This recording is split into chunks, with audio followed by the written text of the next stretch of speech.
We guide you through how to scan a YouTube QR code on your TV. So the first thing you need to do is to turn on your smart TV and open your YouTube app.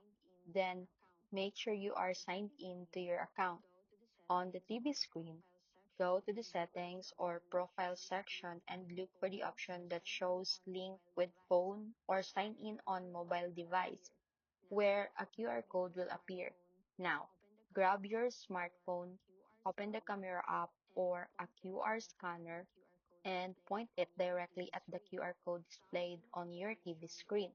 Tap the notification that appears on your phone, which will redirect you to YouTube sign-in confirmation.